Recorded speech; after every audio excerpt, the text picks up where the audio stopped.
Selamat pagi anak-anak, bagaimana kabarnya hari ini? Semoga kalian tetap dalam keadaan sehat dan selalu bersemangat. Sebelum memulai pembelajaran hari ini, mari kita berdoa sesuai keyakinan masing-masing. Doa akan Bapak pimpin.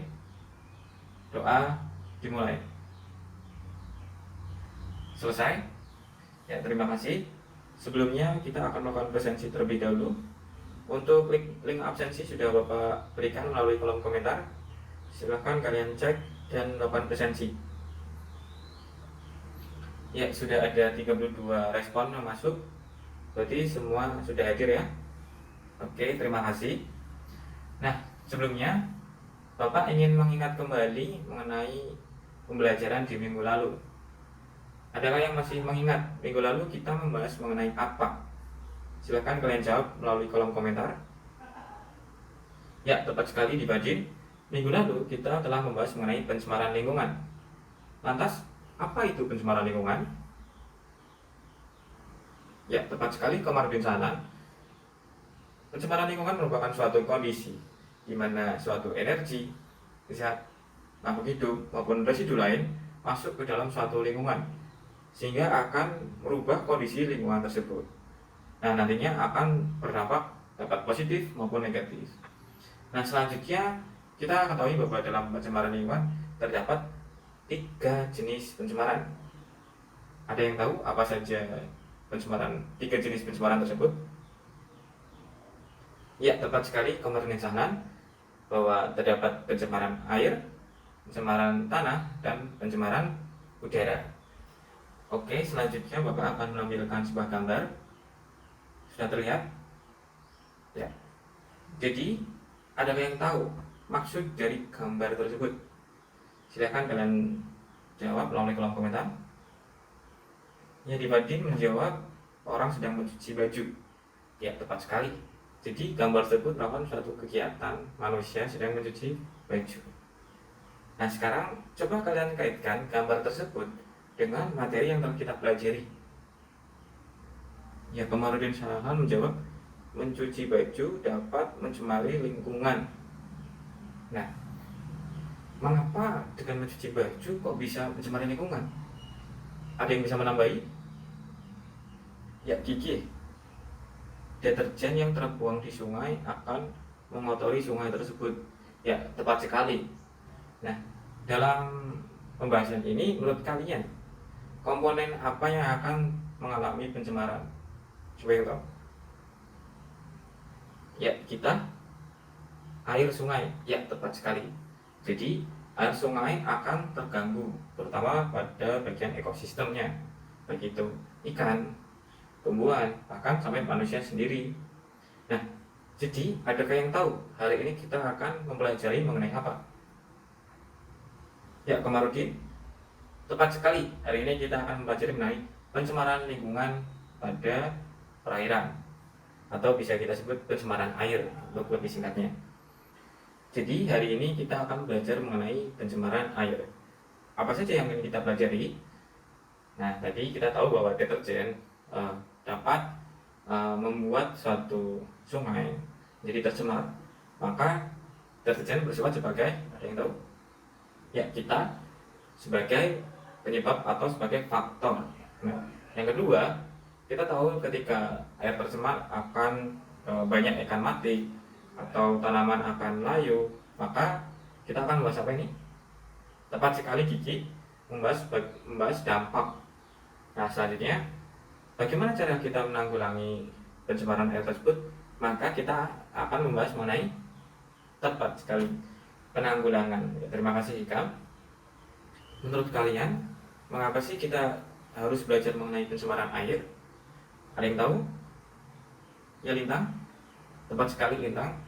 Menurut Lintang, dengan belajar mengenai pencemaran air, kita dapat lebih bertanggung jawab untuk menjaga kondisi perairan di lingkungan sekitar kita, sehingga perairan akan tetap bersih dan sehat. Nah, selanjutnya Bapak akan menampilkan sebuah video. Silahkan kalian amati video tersebut, dan jika ada pertanyaan ataupun pendapat, silahkan kalian tulis di kolom komentar. Nestapa para petani karet seakan tak kunjung henti. Keinginan untuk tetap bisa menggantungkan hidup pada hasil karet saat ini ternyata banyak rintangan. Para petani di Desa Pasok Piang, Kecamatan Sungai Ambawang, Kabupaten Kuburaya, Kalimantan Barat ini misalnya, ratusan pohon karet yang seharusnya siap untuk disadap justru mati. Penantian selama 8 tahun masa tanam pun sirna sudah. Kematian pohon-pohon karet ini tentunya mengejutkan warga, sebab fenomena ini sebelumnya tidak pernah terjadi sejak pengalaman puluhan tahun bertani karet.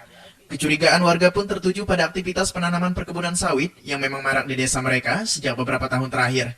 Warga curiga kematian pohon karet yang mencapai puluhan hektar ini disebabkan limbah atau zat kimia perkebunan sawit yang mengalir bersama arus sungai menuju ke kebun karet milik warga. Luasan kebun karet yang mengalami kematian pun cukup mengkhawatirkan, mencapai puluhan hektar. Ya, kalian sudah mengamati video tersebut. Jika ada pertanyaan maupun ada tanggapan, silahkan kalian tuliskan di kolom komentar. Ya, sudah ada satu pertanyaan yang masuk dari Dimadin. Dia bertanya, mengapa pohon karet dapat mati akibat dari pengolahan sawit? Yang dimana karet dan sawit ini merupakan suatu biotik ataupun makhluk hidup. Kenapa dapat menyebabkan matinya salah satu makhluk hidup ini?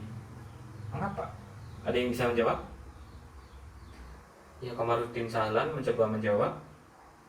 Jadi menurut Komarudin Sahlan, bahwa yang menyebabkan pohon karet mati ini bukan karena pohon sawitnya, melainkan dari proses produksinya. Menurut Komarudin Sahlan, bahwa proses produksi kelapa sawit ini membutuhkan bahan-bahan kimia yang dapat menyebabkan lingkungan sekitarnya akan tercemar. Salah satunya tadi pohon karet, seperti itu. Apakah ada yang masih ingin bertanya ataupun menjawab pertanyaan? Bapak rasa sudah tidak ada ya? Nah, jika sudah tidak ada, tadi kita sudah mengumpulkan beberapa pertanyaan dan juga menjawab pertanyaan tersebut. Tapi kita belum tahu apakah jawaban itu benar ataupun salah.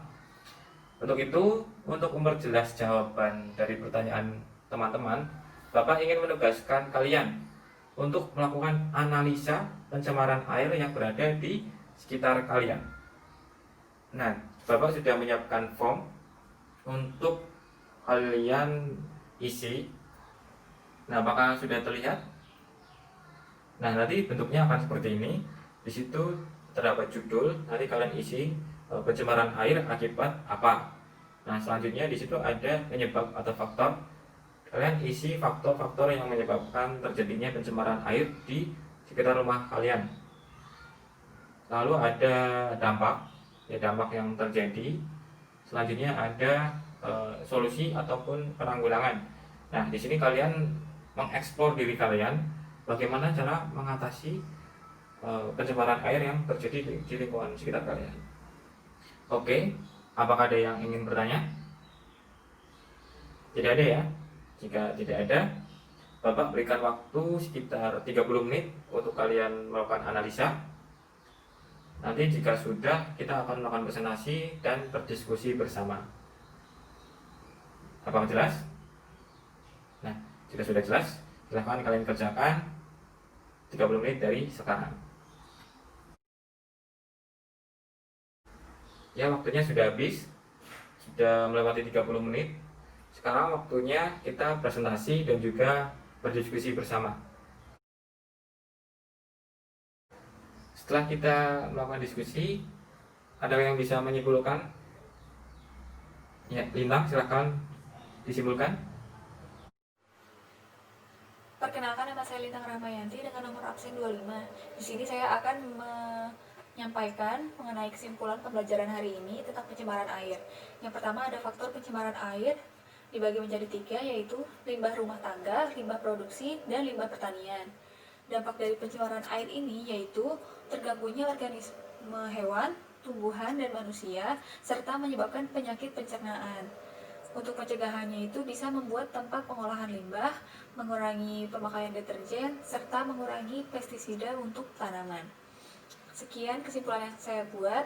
Terima kasih. Wassalamualaikum warahmatullahi wabarakatuh. Ya, terima kasih Lintang atas kesimpulannya yang sangat jelas, sangat lengkap. Nah, selanjutnya untuk menambah informasi kalian, Bapak telah mendatangkan ahli ataupun pakar. Yang pertama itu ada Bapak Soebul Ikam dari pertanian. Yang selanjutnya ada Bapak Robert Edison dari BMKG yang akan memberikan sedikit penjelasan mengenai pencemaran air. Untuk itu silahkan Bapak Ikam dan Bapak Robert untuk berikan penjelasan mengenai pencemaran air. Silahkan. Assalamualaikum warahmatullahi wabarakatuh. Perkenalkan, nama saya Muhammad Sohaibul Hikam, sarjana pertanian. Kali ini saya akan menjelaskan tentang pencemaran air di dalam bidang pertanian. Pencemaran air di bidang pertanian yaitu pencemaran yang diakibatkan oleh produk sampingan yang digunakan dalam praktik pertanian, yaitu pestisida dan herbisida. Biasanya pestisida itu digunakan untuk membasmi hama-hama yang akan mengganggu tanaman sehingga hasil produksinya akan terganggu. Meskipun demikian, jika penggunaan pestisida tersebut tidak dikontrol ataupun tidak sesuai prosedur yang dianjurkan oleh pemerintah, maka akan berakibat fatal, yaitu tercemarnya lingkungan ataupun ekosistem di dalam pertanian. Salah satunya yaitu tercemarnya air. Jika air tercemar oleh pestisida, ada banyak kemungkinan. Yang pertama yaitu kadar asamnya meningkat ataupun zat kimia yang terkandung di dalam air tersebut. Jika air tersebut diserap oleh tanaman, maka tanaman tersebut justru akan berkurang produktivitasnya. Dari tercemarnya air tidak hanya kepada tanaman, namun bisa juga kepada manusia. Salah satu contohnya yaitu kepada petani. Jika airnya tercemar, maka kulitnya bisa teriritasi, bisa gatal-gatal, ataupun jika tercemarnya air bisa ke sungai, maka akan dikonsumsi manusia dan akan mengakibatkan penyakit-penyakit yang lain yang tidak terduga. Solusinya, yang pertama, gunakan pestisida secara baik, yaitu dengan mengikuti prosedur dan standar yang diajukan oleh pemerintah. Yang kedua yaitu menggunakan pestisida organik, yaitu pestisida bukan dari bahan sintetis, namun bahan dari biotik ataupun yang alami. Jadi tidak ada efek samping dari penggunaan pestisida tersebut. Dan jika ada pertanyaan, silahkan sampaikan melalui kolom komentar. Oke, sudah ada pertanyaan yang masuk. Ya, pertanyaan yang sangat bagus. Langsung saya jawab ya. Pestisida merupakan zat kimia untuk mengurangi hama di pertanian. Ketika penggunaan pestisida berlebihan dan zat kimianya jatuh ke perairan di sekitarnya, hal ini akan menyebabkan air tercemar seperti yang saya katakan tadi, dan jika terbawa ke area perairan konsumsi, maka dapat berbahaya bagi kesehatan manusia. Pencemaran pada air juga mengakibatkan perubahan rasa, bau, dan warna, di mana hal ini dapat mengakibatkan kegagalan dalam pemanfaatan dari fungsi dari sumber air tersebut untuk lingkungan di sekitarnya. Apakah ada yang masih ingin ditanyakan kepada Bapak Robert maupun Bapak Ikam? Jika tidak ada, berarti kita cukupkan ya Bapak Ikam dan Bapak Robert. Terima kasih atas informasinya dan ilmunya. Semoga bermanfaat bagi kita semua. Setelah kita melakukan diskusi serta mendapatkan informasi dari beberapa pakar, dapat diketahui bahwa pencemaran air meliputi 3 aspek, yaitu fisika, biologi, serta kimia. Dalam bidang fisika, seperti yang dijelaskan oleh Bapak Robert, bahwa pencemaran air dapat merubah sifat suatu zat cair, seperti bau, rasa, dan warna. Hal ini tentunya dapat mempengaruhi kondisi lingkungan sekitar.